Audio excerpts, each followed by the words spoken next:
200, forse anche di più, cittadini di Portogruaro e delle frazioni vicine, insieme nel corteo contro i 28 migranti ospitati in questi giorni nelle palazzine di via San Giacomo. Un corteo pacifico a sfilare giovani, famiglie e mamme con i bambini. Non mancano però sin dall'inizio alcuni attimi di tensione. Qualche cittadino lamenta la presenza delle bandiere della Lega. Ma perché no? Perché no? Questo è libero cittadino. No, noi politici. Io sono un libero cittadino. Ma no, politica. No, non politica. Ma chi è che li ha mandati qua? La politica o l'ha mandato? Fate quello che volete. Anche dai balconi arrivano le contestazioni. Poi fiaccole anche, ma tornai a casa, vergognete. Non passa certo inosservata l'assenza del primo cittadino, Maria Teresa Senatore. Il sindaco non è il primo cittadino.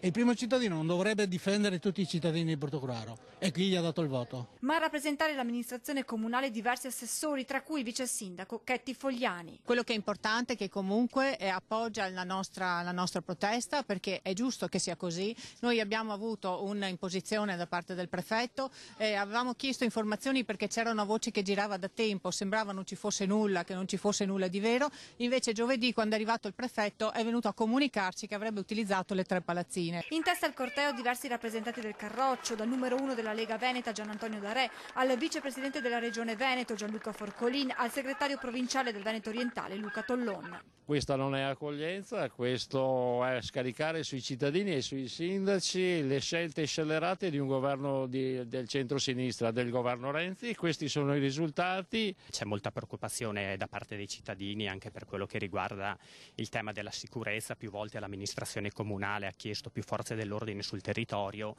Queste richieste sono sempre state ignorate, adesso ci mandano addirittura degli immigrati clandestini. Il corteo arriva di fronte alle palazzine dove da giorni c'è un presidio fisso dei cittadini. Qui ancora momenti di tensione durante i discorsi degli esponenti politici. Dove eravate? Adesso venite qua con le bandiere!